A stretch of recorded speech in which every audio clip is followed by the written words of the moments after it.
और आज के प्रथम प्रश्न के लिए श्रीमती आशा जैन, किशन जैन। महाराज जी, हम बहुत धर्म की भावना रहती है हमारी में, हम बहुत सोचते हैं, लेकिन हमारे पाप के उदय के कारण हमें इतनी रुकावट आ जाती है कि हम आगे नहीं बढ़ पाते कोई चीज में।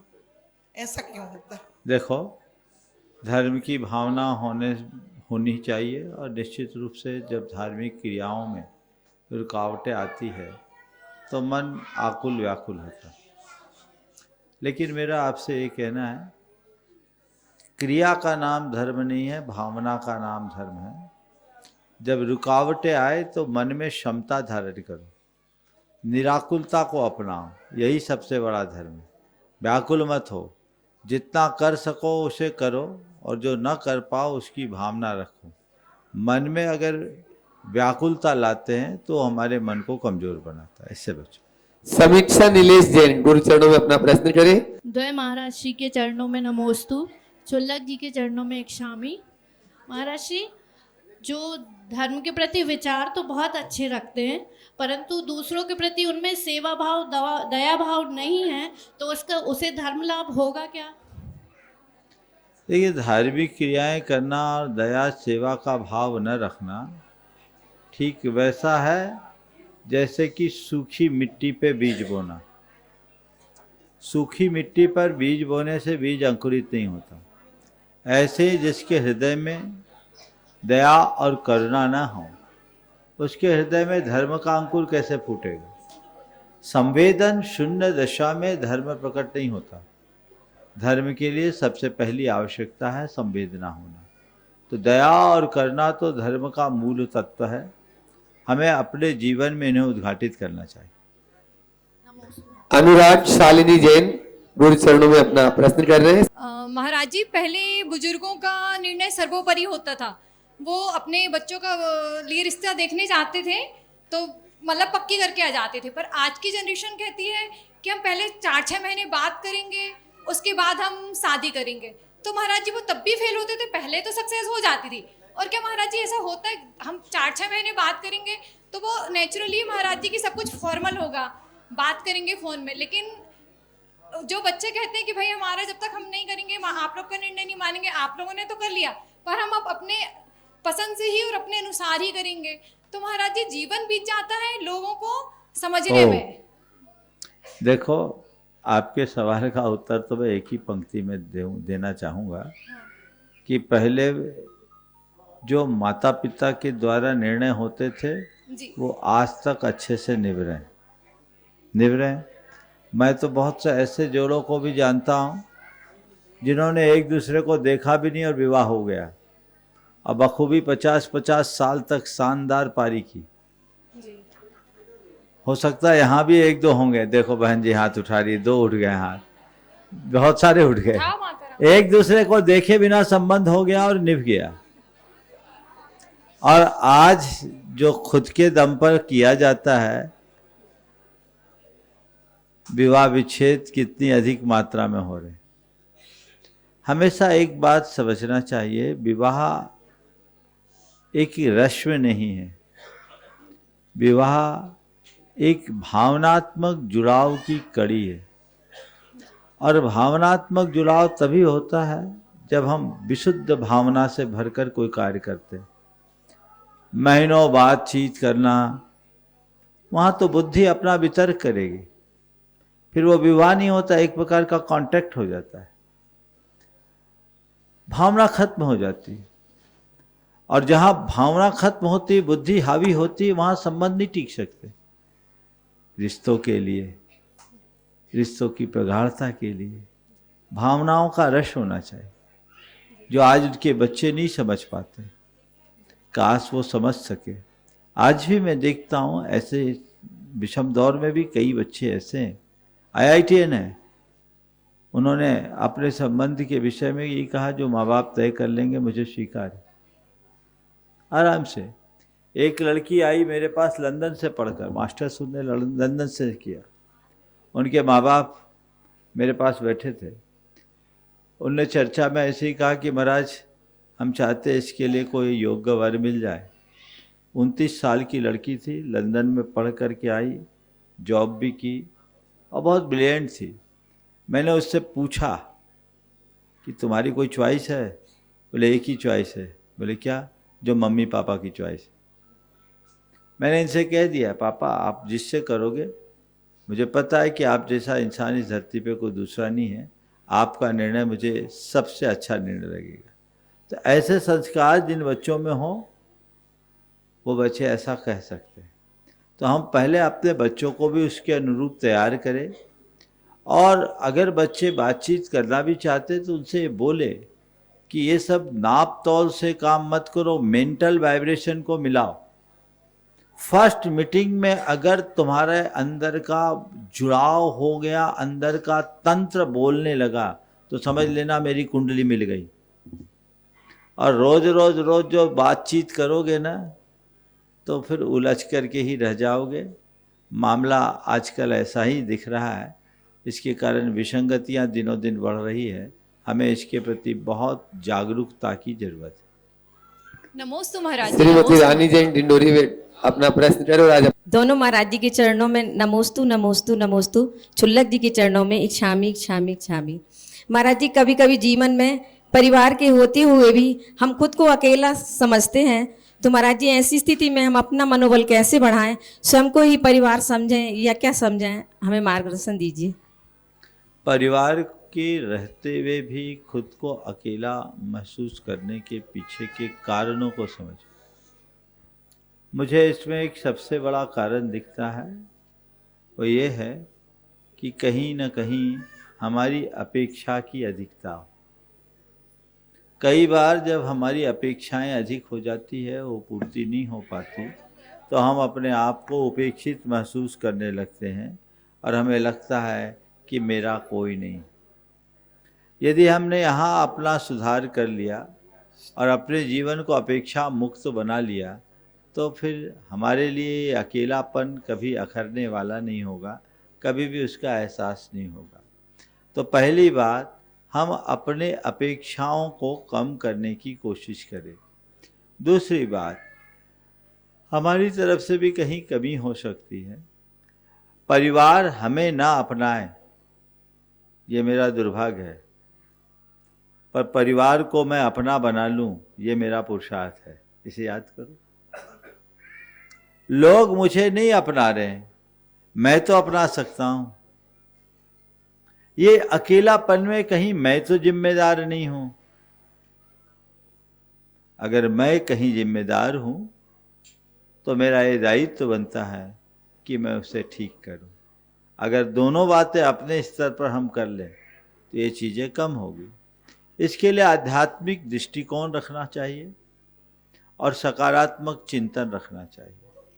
अध्यात्म को साथ लेकर के चलोगे तो कभी भी किसी प्रकार की अपेक्षा नहीं बढ़ेगी। हम लोग तो संस्कार में पले बड़े लोग हैं, जहाँ हमें बचपन से ही बताया गया, आप अकेला हो तरे मरे अकेला हो, या कहूँ इस जीव को साथी सगा न कोई। ये सच है कि झूठ?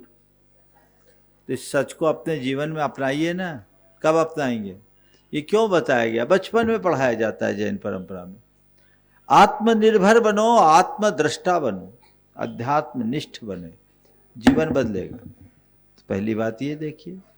और दूसरी बात, चिंतन को सकारात्मकता रखिए, तो जो चीज़ें हमारे लिए अखरती है वो अखरना बंद हो जाएगी, रास्ता प्रशस्त हो। समाज की सेवा का संकल्प लिया जिन्होंने, ऐसे आप सबके चयनित कलेक्टर यहाँ पर अंजू पवन जी भदौरिया गुरु चरणों की रज अपने माथे पर लगाने के लिए आज यहाँ पर पहुंची। आप लोग जोरदार तालियों से उनका स्वागत करें।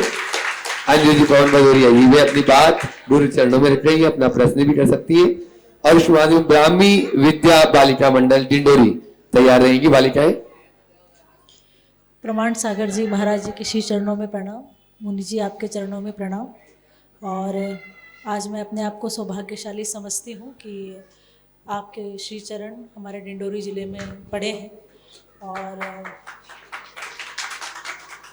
निश्चित रूप से आप गुरुजनों और मुनिजनों का जो सेवा और त्याग की भावना है, उससे हम तो प्रभावित होते हैं, जो हमारी नई पीढ़ी है वो भी प्रभावित होती है कि हमको अपने धर्म के प्रति आस्था रखनी चाहिए और सेवा का भाव, त्याग का भाव हमारे जीवन में हमें अपनाना चाहिए। तो आप यहाँ पधारे हैं तो मैं सभी की तरफ से आपका हार्दिक अभिनंदन करती हूँ, जिला प्रशासन की तरफ से करती हूँ। मेरे 2 प्रश्न हैं जो कि शंका समाधान है, तो निश्चित रूप से आपके श्रीमुख से जो वचन निकलते हैं वो हमको आध्यात्मिक शांति तो देते हैं। मुझे लग रहा कि आके जो मैं अभी ऑफिस में थी तो यहाँ आके एक बड़ा शांत भाव, शांत सा चीज़ मुझे महसूस हो रही है, वो आप ही लोगों के प्रभाव के कारण होती है। पहला प्रश्न तो यह है कि हम सब आजकल जिस तरह के समाज में हैं, आप लोग हैं, हम हैं, हिंदू धर्म, जैन समाज, हम सब अपने ज़िले के, प्रदेश के, देश के सभी लोगों को प्रेरित करते हैं कि हमको अपने हिंदू धर्म का रास्ता अपनाना चाहिए। जो हमारे मुनि आप लोग संदेश हमें देते हैं, जो शिक्षाएं हमें देते हैं, उनको हमें जीवन में व्यवहारिक रूप से अपनाना चाहिए।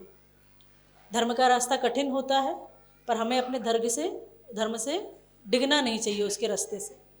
परंतु कई बार चूँकि ये ज़िला थोड़ा सा भौगोलिक रूप से विपरीत परिस्थितियों में है, पानी की कमी है, बहुत सारी चीज़ें ऐसी हैं कि विकास के मुख्य धारा में लोग जुड़ नहीं पाए हैं, तो वो कभी किसी छोटे लोभ लालच में अपने धर्म के रास्ते से डिग जाते हैं। तो चूँकि विश्व में सबसे बड़ा धर्म हमारा हिंदू समाज, जैन समाज हम हैं, जो कि पुरातन समय से हम जब सीखते आ रहे हैं, तो आपके माध्यम से सभी को ये संदेश हो जाए कि हमको अपने धर्म के रास्ते से कैसे नहीं अडिग रहना है और इसी रास्ते पर हमको चलना है। बहुत ही महत्वपूर्ण मुद्दे को आपने उठाया है। आज हमें एक अलग जगाने की जरूरत है, वह है जन जन के हृदय में सांस्कृतिक निष्ठा को जगाने। जिस तरह की बातें आज हो रही है, लोगों को भ्रमित किया जा रहा है थोड़ा थोड़ा प्रलोभन देकर, और उससे वे अपना धर्म तो छोड़ ही रहे हैं, उनका सांस्कृतिक गौरव भी नष्ट हो रहा है। हम जब धर्म की बात करते हैं तो सेकुलरिज्म की बात आना शुरू हो जाती है। इसलिए मैं कहता हूँ अब हम धर्म की बात न करके संस्कृति की बात करें, भारत और भारतीयता की बात करें। जो हमारे भारत की मूलभूत परंपरा है, जिसे हम सनातन कहते हैं, जो शाश्वत परंपरा है, हमें उस परंपरा को पल्लवित करने का प्रयत्न करना चाहिए। लोगों की निष्ठा भारतीयता से जोड़ने का प्रयास करना चाहिए और ये समझाना चाहिए कि हम कितनी प्राचीन संस्कृति से संबद्ध हैं, हमारा सांस्कृतिक इतिहास कितना पुराना और प्रांजल है। उस परंपरा का निर्वाह करके हम अपने जीवन को कैसे आगे बढ़ा सकते हैं। बाकी जो बातें बीच बीच में आ रही है, मैं समझ रहा हूँ आपके इशारे को, वो भ्रमित करने वाली है। हमें निष्ठापूर्वक अपने धर्म में दृढ़ रहने की जरूरत है और एक आध्यात्मिक उत्क्रांति जगाने की जरूरत है। इसके साथ साथ हमें समानांतर रूप से जिन प्रलोभनों से लोग भ्रमित होते हैं, उस रास्ते को बंद करने का प्रयत्न करना चाहिए और समाज के वंचित, दलित और कमजोर वर्ग के लिए कल्याणकारी कार्यक्रम भी चलाना चाहिए। उन्हें मुख्य धारा में जोड़कर उन्हें वो सम्मान और स्नेह देने की जरूरत है, जिससे वो लोग प्रायः वंचित रह जाते हैं और उन्हीं का फायदा ऐसे तत्व उठाते हैं जो कालांतर में हमारे संस्कृति और कई बार राष्ट्र विरोधी ताकतों से भी जुड़ जाते हैं। तो हमें इनके प्रति एक जागरूकता का संदेश जाना चाहिए। बच्चे बच्चे के हृदय में ऐसा भाव जगाना चाहिए। सरकारी जो उपक्रम हैं उनका ठीक तरीके से प्रचार प्रसार करके कुछ ऐसी कार्य योजना बनानी चाहिए जो सुदूरवर्ती गांवों में भी लोगों में चेतना जगा सके और लोगों के हृदय में धर्म का दीप जल सके। धन्यवाद, आपने बहुत ही सकारात्मक रास्ता मुझे दिखाया। हम प्रयास करेंगे कि सरकार की नीतियों से हम इसी तरह के काम करें। मेरा दूसरा प्रश्न भी उसी तरह का था, आपने उसमें उसका उत्तर दे दिया है, फिर भी मैं व्यक्तिगत तौर पर भी मेरी ये शंका है कि हम प्रशासन में प्रयास तो करते हैं बहुत और सकारात्मक सोच के साथ करते हैं कि हम अधिक से अधिक लोगों को लाभ दे सकें और उनकी चिंताओं का निराकरण कर सकें, उनका लाभ उनको दिखला सकें। फिर भी हम सभी 100% अपेक्षाओं पे खरे नहीं उतर पाते और फिर जिन चीज़ों पर हम खरे नहीं उतर पाते, प्रश्न उन्हीं चीज़ों पर लोगों की अपेक्षाएं अधिकारी से होने लगती है।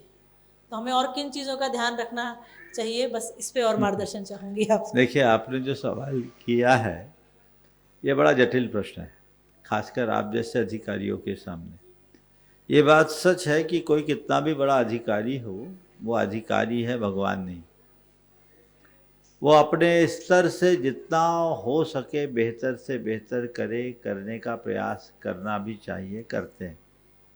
लेकिन कोई कितना भी बेहतर करने की कोशिश करे, वो पूरी तरह बेहतर कर ही ले, ये सुनिश्चित तौर पर नहीं कहा जा सकता। सब लोगों के साथ होता है, हम हर किसी को संतुष्ट नहीं कर सकते। जो लोगों का नज़रिया है वो खाली गिलास को देखने का नज़रिया है, वो भरे गिलास को देखने की दृष्टि ही नहीं रखते। तो हमें इसके लिए एक प्रयास करना चाहिए कि हम पूरे शिद्दत से अपना काम करें, लोगों को लाभान्वित करें, लेकिन साथ साथ ये भी बता दें कि देख भाई, मेरे पास जो ग्लास है वो आधा ही है, पूरा भरा हुआ नहीं है। तो तुम्हें चाहिए तो तुम बस उसके भरेपन को देखोगे तो लाभान्वित होगे, खाली को देखोगे तो मेरे पास कोई उपाय नहीं। अगर हम लोगों की मानसिकता को पहले से प्रिपेयर कर दें और लोग हमारी वस्तु स्थिति से अवगत होना शुरू हो जाए, तो ये जो शिकायतें हैं, जिसे मैं एक शिकायत के रूप में देखता हूँ, वो थोड़ी कम होगी। और कोशिश करें कि वाकई में जो वंचित है हम उनको प्रमुखता दें। हमारा पहला दायित्व होना चाहिए कि हम वंचितों को आगे बढ़ाएं। समर्थ तो अपने दम पर भी आगे बढ़ सकता है, पर सरकार की सहायता उन तक पहले पहुंचनी चाहिए जो यथार्थ उसके हकदार हैं, जिन्हें उसकी ज़रूरत है। यदि एक अधिकारी की हैसियत से आप इस तरह का कार्य करोगे तो मैं समझता हूँ ये आपके जीवन का सफलतम अध्याय होगा। बहुत बहुत आशीर्वाद, प्रणाम, और मैं प्रयास करूँगी। बहुत धन्यवाद। और मैं बुला रहा हूँ ब्राह्मी विद्या बालिका मंडल डिंडोरी की बालिकाओं को। दोनों मुनिराजों के चरणों में नमोस्तु, शुल्लक जी के चरणों में इक्षामि। महाराज जी, मेरा प्रश्न यह है, धर्म के क्षेत्र में धन का संग्रह क्या उचित है? धर्म के क्षेत्र में धन का संग्रह क्या उचित है? धर्म के प्रचार प्रसार के लिए धन की जरूरत पड़ती कि नहीं? होती है। बोलो। होती है। ये मंदिर बना है, ये धन से बना कि अपने आप आसमान से प्रकट हो गया? धन से। तब बताओ, बिना बिना धन संग्रह के मंदिर बन सकता था क्या? नहीं। हाँ, नहीं तो धर्म क्षेत्र के लिए धन संग्रह करना सार्थक हुआ कि नहीं हुआ? हुआ। हुआ ना। हाँ। तो बिना धन के धर्म के अनुष्ठान नहीं हो सकते। धर्म के आचरण के लिए धन की जरूरत नहीं है, नमोकार जपने के लिए धन की जरूरत नहीं है, भगवान का नाम लेने के लिए धन की जरूरत नहीं है, ध्यान करने के लिए धन की जरूरत नहीं है, लेकिन धार्मिक समागम के लिए तो धन की जरूरत है ना। तो धन की जहाँ जरूरत है आप उसका संग्रह करें, है ना। लेकिन केवल धन के संग्रह की दृष्टि न रखे, धर्म के लिए धन हो तो ठीक है, पर धन के पीछे धर्म की बलि चढ़ा रहे हैं तो ये ठीक बात नहीं। महाराज जी, एक प्रश्न और है। हाँ बोलो जल्दी से। महाराज जी, उत्तम क्षमा धर्म में और क्षमावाड़ी पर्व में क्या अंतर है? उत्तम क्षमा धर्म तो हम लोग पहले दिन मनाते हैं और क्षमावाड़ी पर्व हम लोग लास्ट डे मनाते हैं। हम लोग यही तो भूल करते हैं। उत्तम क्षमा पहले दिन मनाते, इसका मतलब क्षमा एक दिन की नहीं है। उस दिन हम प्रमुखता देते हैं कि मेरा मूल धर्म क्षमा है और मुझे पूरे जीवन बनाना है, और उसकी नई शुरुआत करने के लिए क्षमा वाणी कह करके मना कर हमारा जिससे बैर विरोध है उससे हम अपने हिसाब किताब ठीक करते हैं। नमोस्तु महाराज जी। स्वतंत्र जी जैन डिंडोरी। अब जय मुनिराजों के चरणों में बारंबार नमोस्तु नमोस्तु, क्षुल्लक जी के चरणों में बारंबार इच्छामी इच्छामी इच्छामी। महाराज जी बोलते हैं कि आंसू बहाने से कर्मों का बंध होता है। जब महाराज जी विषम परिस्थिति आ जाती है उस समय अपने आप को कैसे दृढ़ता बनाए और अपने आप को कैसे संभाल के रखे, महाराज जी इसका शंका का समाधान कीजिए। आंसू बहाने से क्या परिस्थितियां सम हो जाती है? तो बहाओ, तुम्हारे आंसू बहाने से तुम्हारी विषमता मिट जाए नहीं मिलते महाराज तो आंसू बहाओ, लेकिन ये मान करके चलना आंसू मनुष्य को कमजोर बनाती है, मजबूत नहीं। और कमजोर मनुष्य के हृदय में ही आंसू ज़्यादा आते हैं। इसलिए कितनी भी विषमता हो, तत्व ज्ञान का आश्रय लेकर उनका सामना करो और अपने अंदर स्थिरता रहो। नमोस्तु महाराज जी, नमोस्तु। नमोस्तु महाराज जी, नमोस्तु महाराज जी। महाराज जी मेरा प्रश्न ये है कि आजकल की पढ़ाई के चलते बच्चे टेंशन में चले जाते हैं, डिप्रेशन में चले जाते हैं, उनको ट्रॉमा हो जाता है। तो ऐसा क्या करें कि बच्चे पढ़ाई को एंजॉयमेंट से, मस्ती से और फन से लें? बहुत नमोस्तु अच्छा महाराज सवाल है। जी। कौन सी क्लास में पढ़ती बेटी? 6th। बहुत अच्छा। देखो, सबसे पहले बच्चे परफॉर्मेंस रखे, लेकिन प्रेशर नहीं, प्रेशर फ्री परफॉर्मेंस रखे। समझ गए? हमें पढ़ाई करना, मन लगा करके पढ़ना है, परसेंटेज को प्रमुखता नहीं देना है, इधर उधर की आदतों से बचना है, डिसिप्लिन को मेंटेन करना है और मन लगा करके पढ़ेंगे तो जरूर हमारा ज्ञान बढ़ेगा। अभिभावकों को मैं कहूँगा कि बच्चों पर परसेंटेज का प्रेशर बिल्कुल न दबाएं, न डालें। इतना परसेंट आना चाहिए, इतना परसेंट आना चाहिए। अक्सर देखने में आता है कि परसेंटेज लाने वाले बच्चे, हायर परसेंटेज वाले तो फिसड्डी रह जाते हैं और एवरेज बच्चे बहुत आगे बढ़ जाते हैं। पता है, मैं अपनी बात बोलूं, मैं हमेशा एवरेज रहा हूं। समझ गए? 60% से ऊपर तो कभी आया ही नहीं। हालांकि उस जमाने में 60% भी बहुत होता था, लेकिन उससे ज़्यादा कभी आया नहीं।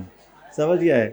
हाँ, वो तो बहुत, मतलब उस समय हमने कभी प्रेशर नहीं रखा, लेकिन पढ़ाई मन लगा करके की, कोर्स हमेशा कंप्लीट किया। इसलिए मैं तुम्हारे माध्यम से सारे अभिभावकों को बोलता हूँ कि परसेंटेज मत देखो, परफॉर्मेंस देखो। और बच्चे भी एकदम प्रेशर फ्री होकर के काम करें, मन लगा करके पढ़ना है, मुझे अपने जीवन को गढ़ना है, तो पढ़ाई बोझ नहीं बनेगी, वो एंजॉय होगा। प्रमोद जी जैन, महावीर होटल डिंडोरी, अपना प्रश्न करें। और नमोस्तु नमोस्तु, क्षुल्लक जी की चरणों में इच्छा में। महाराज जी, रात को सोने से पहले और सुबह उठने से पहले हमको ऐसा क्या पढ़ना चाहिए या बोलना चाहिए कि दिन अच्छा रहे? दोनों टाइम का भावना योग करो, दिन अच्छा ही अच्छा हो। संजय कविता जी जैन, मास्टर के चरणों में बारंबार नमोस्तु नमोस्तु नमोस्तु, क्षुल्लक जी के चरणों में इच्छामि। महाश्री, शंका समाधान का कार्यक्रम है। आज हम शंका की तरफ नहीं जा रहे हैं। नवीन आचार्य के द्वारा आचार्य श्री के उपरांत प्रथम बार दीक्षा, जिनेश्वरी दीक्षा हो रही है। हम आपके अंदर के उद्गार की अभिव्यक्ति चाहते हैं कि आप इसमें क्या सोचते हैं, आपके भाव हम देखना चाह रहे हैं, उस प्रसन्नता को हम सेलिब्रेट करना चाह रहे हैं। देखो भाई, अगर मुनि दीक्षा का प्रसंग आए और मुनि का मन हर्षित ना हो तो बात कैसी बने? निश्चित रूप से ये पूरे श्रमण परंपरा के लिए हर्ष का विषय है। परम पूज्य गुरुदेव के समाधि के उपरांत 2 वर्ष होने को है। आज 18 तारीख है ना, तारीख से आज पूरे 2 वर्ष हो गए।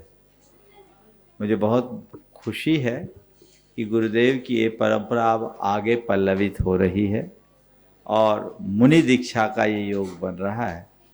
समाज को इससे बहुत हर्षित होना चाहिए और हम सबको एक ही दृष्टिकोण रखना चाहिए कि सब मिलकर इस परिपाटी को आगे बढ़ाएं। जो गुरुदेव हम सबको दिशा दे गए, हम उस दिशा के वाहक बने, आगे ध्वजवाहक बने, आगे बढ़ें।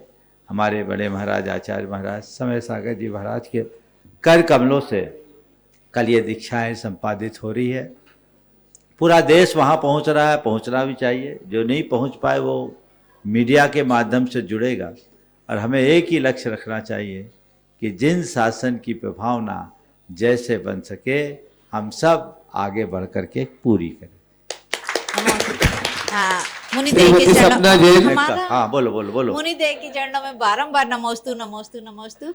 छुल्लक जी के चरणों में बारंबार इच्छामी। महर्षि, हमने अपने दादा दादी नाना नानी की मुँह से कहावत सुनी है कि फटे कपड़े पहनने से दरिद्रता की निशानी है, परंतु आज के समय में देखा जा रहा है जो दरिद्र हैं वो तो फुल कपड़े पहन के अच्छे से रह रहा है, और जो संपन्न लोग हैं वो फटे कपड़े पहन रहे हैं। तो समय के अनुसार क्या कहावतें भी बदलती हैं? इसका एक ही है कि फटीचरों की संख्या बढ़ गई। अब क्या बोलूं, ये कौन सा फैशन है, उन्हें समझना चाहिए। बिल्कुल ये फटीचर कहलाते हैं, समझ गए? जो फटे पहने वो फटीचर है, इसलिए धारणा बदलनी चाहिए। नमोस्तु गुरुदेव, नमोस्तु नमोस्तु। श्रीमती सपना जैन, नमोस्तु नमोस्तु श्रेणी जैन डिंडोरी तैयार रहे। छुल्लक जी के चरणों में इच्छामी इच्छामी। महाराज जी, जो व्यक्ति किसी समाज का या संगठन का प्रतिनिधित्व करता है उसकी भूमिका कैसी होना चाहिए? देखो, जो भी व्यक्ति समाज या जो भी व्यक्ति समाज या संगठन का प्रतिनिधित्व करता है उसके जीवन में 4 गुण होने चाहिए जी। सबसे पहले टीम भावना क्रिएट करनी चाहिए। उसे ये रखना चाहिए, ध्यान रखना चाहिए कि वो अकेला नहीं है, उसके साथ बहुत लोग हैं और सबको साथ लेकर चलने की प्रवृत्ति उसकी बननी चाहिए। दूसरी बात, उसकी दृष्टि समग्र होनी चाहिए, चीज़ों को पूर्वाग्रह मुक्त होकर समग्रता से समझने की कोशिश करे। अगर पूर्वाग्रही बनकर के काम करेगा तो पक्षाग्रही हो जाएगा। समग्रता से विचार करके काम करेगा तो सबको साथ लेकर के चल पाएगा। तीसरी बात, औरों को प्रोत्साहित करने की कोशिश करनी चाहिए और अपना श्रेय औरों को देना चाहिए। और जो हमारे पीछे चल रहे उनको प्रोत्साहित करें, प्रोत्साहित करके हम उनको श्रेय दें, उनको क्रेडिट देने की कोशिश करें, क्योंकि जो चेहरा सामने है उसको सब देखता है लेकिन उसके पीछे की ताकतों को कोई पहचान नहीं पाता। तो जब कभी भी लोग उसको श्रेय दे, उसको क्रेडिट दे, तो कहे कि मैं कुछ नहीं हूँ, मेरी ताकत तो ये है। असली क्रेडिट के हकदार ये हैं, ये नहीं हो तो हम कभी नहीं कर पाएंगे। तो ये 4 बातें याद रखें, बहुत बड़ा बदलाव आएगा। नमोस्तु महाराज जी, नमोस्तु महाराज। श्रेयांश श्रेणी जैन डिंडोरी, गुरुदेव के चरणों में बारंबार नमोस्तु नमोस्तु नमोस्तु। महाराज श्री, एक विद्यार्थी के तौर पर हमारी दैनिक दिनचर्या किस प्रकार होनी चाहिए कि पढ़ाई के मार्ग में भी हम अग्रसर रहें और धर्म ध्यान के मार्ग पर भी आगे बढ़ते रहें? देखो, अगर मुझसे पूछो एक अच्छे विद्यार्थी का क्या उसकी दिनचर्या क्या होनी चाहिए, तो मैं कहूँगा ब्रह्म मुहूर्त में उठना चाहिए। उठते ही भगवान का नामस्मरण करना चाहिए, नित्य क्रियाओं से निवृत्त होकर के थोड़ा योगाभ्यास करना चाहिए या भावना योग करना चाहिए, मन लगा करके पढ़ना चाहिए। अपनी पढ़ाई में रोज के पाठ्यक्रम को रोज पूरा करना चाहिए, कोर्स कंप्लीट करने का ध्यान रखना चाहिए। थोड़ा सा फिजिकल गेम खेलना चाहिए जो मैदान पर हो, डिजिटल गेम से बचना चाहिए, खोटी आदतों से दूर रहना चाहिए, सोशल मीडिया से एकदम तौबा कर लेना चाहिए क्योंकि बहुत ज़्यादा डिस्ट्रैक्ट करने वाले कारण हैं, इनसे बच कर के रहे। खोटी आदतों से बचे, खोटी संगति से बचे और माता पिता की बात मान करके चले। यदि इतनी बातें आत्मसात कर ले तो बच्चे अपना भविष्य बहुत अच्छा बना सकते। नमोस्तु महाराज श्री, नमोस्तु। हाँ, श्रीमती पायल जैन गुरु चरणों में अपना प्रश्न कर तैयार है। दिनाश गिन्नी जैन, मुनिद्वय के चरणों में नमोस्तु नमोस्तु नमोस्तु। एक छुल्लक जी के चरणों में इच्छामी। महाराज जी, जिस प्रकार एक बालक जब अपनी 8 वर्ष की आयु पूर्ण करता है तब वह मंदिर जी में आकर के श्री जी का अभिषेक और शांति धारा करके अपने जन्मदिन को मनाता है, लेकिन बालिका जो है वो अभिषेक तो नहीं कर सकती, तो वह अपने 8 वर्ष पूर्ण होने पर अपना जन्मदिन जो है धार्मिक गतिविधियों के अनुसार किस प्रकार से मनाए? मंदिर में आए, अभिषेक देखे, पूजन करे, पाठ करे, बन जाए तो विधान करे, धार्मिक कार्यक्रम की शुरुआत हो जाए। नमोस्तु महाराज जी। हाँ, जिनास गिन्नी जैन। नमोस्तु महाराज जी, नमोस्तु। हमें रात में भोजन क्यों नहीं करना चाहिए, इसमें क्या दोष है? करते हो तुम? नहीं, मैं नहीं करता। हाँ, देखो रात में भोजन करने से, अभी दिन में तुम लोग निश्चिंता से बैठे, एक भी मच्छर काट रहे क्या? और रात में यहाँ बैठ पाओगे ऐसे? नहीं। रात में मच्छर कैसे आ गए? लाइट के कारण। लाइट के कारण नहीं, सनसेट के कारण। सनलाइट होती है ना, सनलाइट में केवल लाइट नहीं होती, उसमें प्रासुकता भी होती, उसमें इंफ्रारेड वेव्स होते हैं, समझ गए? तो इंफ्रारेड जो किरणें हैं उनके कारण सूक्ष्म जीव उत्पन्न नहीं होते, और जो पहले से उत्पन्न होते हैं वो इधर उधर छिप जाते हैं। रात होने पर, हाँ, रात होने पर जो छिपे हुए जीव है वो निकल जाते हैं, नए जीवों की उत्पत्ति हो जाती है। इसलिए भोजन करने में आप कुछ भी खाओगे पियोगे तो उन जीवों के उसमें सम्मिलित होने की संभावना रहती है, और कोई जीव का घात हमसे न हो, इस अहिंसा के पालन के लिए रात में भोजन नहीं करना चाहिए, समझ गए? दिन में भोजन करना चाहिए। आज के इस सत्र को अभी यहीं पर विराम देंगे। बोलिए अहिंसा परमो धर्म की।